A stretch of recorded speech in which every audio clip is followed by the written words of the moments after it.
Ex-Trump spokesperson Stephanie Grisham just exposed the Trump family at the DNC. On January 6th, I asked Melania if we could at least tweet that while peaceful protest is the right of every American, there's no place for lawlessness or violence. She replied with one word: no. I became the first senior staffer to resign that day. I couldn't be part of the insanity any longer. Does it seem weird that everyone that worked for Trump, his cabinet members, they all hate him? He didn't understand, because he didn't understand fundamentally much of anything about international affairs. His decisions were not based on a coherent philosophy or a coherent policy. But we were safer. They were erratic. Safer. He kept world under leaders. Donald Trump. He kept world leaders. He on signed their, a deal with the Taliban. So he kept them on their back feet. They didn't know where he was coming from, and that made us safer.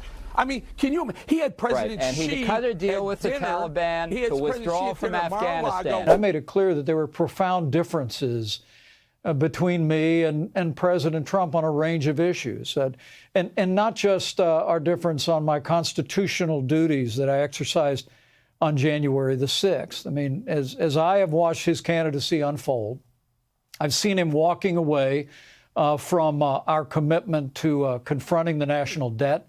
I've seen him starting to shy away from a commitment to the sanctity of human life. Is Donald Trump, a lot of my friends say, okay, he's made mistakes, and okay, January 6th, and okay, this and that. It is his policies that we'd be voting for. Given that pragmatic side also, do you think he is emotionally fit to be president of the United States? I disagree. I think that Trump and Biden will be the candidates, that whatever that says about the United States. Is he fit to be president of the United States? Is Donald Trump fit to be president? This is the way I'll answer that, Geraldo, which is, if you believe in his policies, he's what he's advertising is his policies. He's the last person who could actually execute them and achieve them. He does not have the discipline. He does not have the ability for strategic thinking and linear thinking or setting priorities. Or how to get things done in the system. It is a horror show. But this lady's different. She was a diehard Trump supporter. I wasn't just a Trump supporter. I was a true believer. I was one of his closest advisors. The Trump family became my family. I spent Easter, Thanksgiving, Christmas, and New Year's all at Mar-a-Lago. I saw him when the cameras were off. Behind closed doors, Trump mocks his supporters. He calls them basement dwellers. On a hospital visit one time when people were dying in the ICU, he was mad that the cameras were not watching him. He has no empathy, no morals, and no fidelity to the truth. He used to tell me, "It doesn't matter what you say, Stephanie. Say it enough and people will believe you." Trump, I mean, he knows that his supporters are going to be there no matter what. He doesn't really, he knows he said, shoot someone on Fifth Avenue, they'll still support me. My people are so smart. And you know what else they say about my people? The polls. They say, I have the most loyal people. Did you ever see that? Where I could stand in the middle of Fifth Avenue and shoot somebody and I wouldn't lose any voters, okay? It's like incredible. I'll do a coup, they'll still support me. Which has been true and also very much not true. There have been a lot of people that have just left. They're like, this is unacceptable on levels upon levels. Anything but Trump. That was your priority. That's my priority. Is that I think Donald Trump is a threat to the well-being of our country. It's important to me to keep Trump out of office again. Project 2025, I've read it, I've studied it. It's scary, it's frightening. What is also ridiculous to me is he did not have a good presidency. Things happened to be good. They happened to be good, with the exception of COVID. Before COVID, I mean, he was riding on the great economy of Obama. And that is what is very frustrating to me, that if he were to get reelected, he will inherit a fantastic economy from Joe Biden. Fantastic.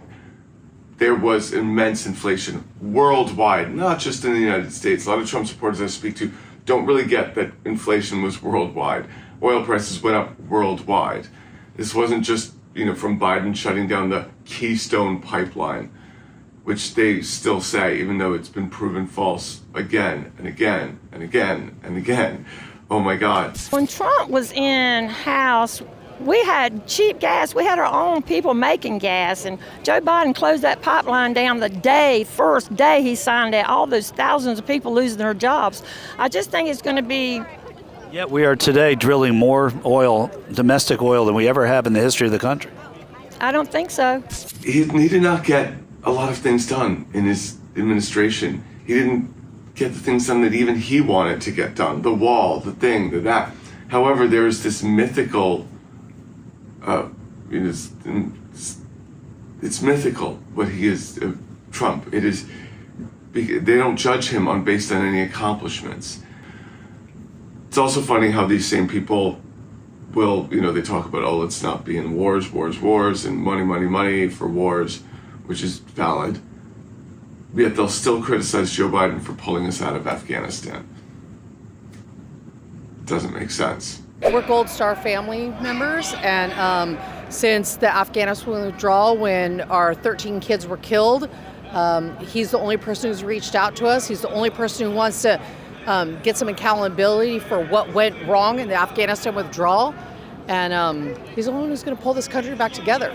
We drive down the road, you see a flag, and who is that person voting for? It shouldn't be like that. This country used to be united. We all believed in this country, and now there's this huge division in this country, and it's a lot because of social media and the media in general that just pits one person against each other. One of these days, and it may not be too far off, we're going to be attacked, and it could be Russia, Iran, and it can be China. They come together against us. What are we going to do? Then we'll finally come together. But we shouldn't have to wait for that. We shouldn't wait till the next world war or till this administration fails so badly, at politics and showing leadership in this world. That's what's going to happen.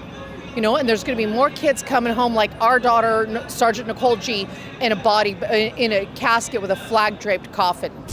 There's been a bunch of people speaking at this convention this week that were ex-Trump supporters. They supported Trump until. And there's been a lot of people, not just as speakers, I've met and interviewed people that were attendees that voted for Trump in 2016 and 2020. And now they're done. They're like, I'm out, bro. So that is interesting to see. And I just had an interview with someone the other day. They voted for Trump in 2016, 2020, and they stopped watching Fox News for a while, and suddenly they the world they sort of deprogrammed themselves. It was like, oh wow, and I didn't know it was that simple. I spoke with this woman, and I thought well, there's got to be some type of transformation. It was like, yeah, she stopped getting fed the constant slew of just complete propaganda, and I was like, oh, it's really that easy. And after a while you get to just sort of form your own opinions on things, and wow, amazing how that works.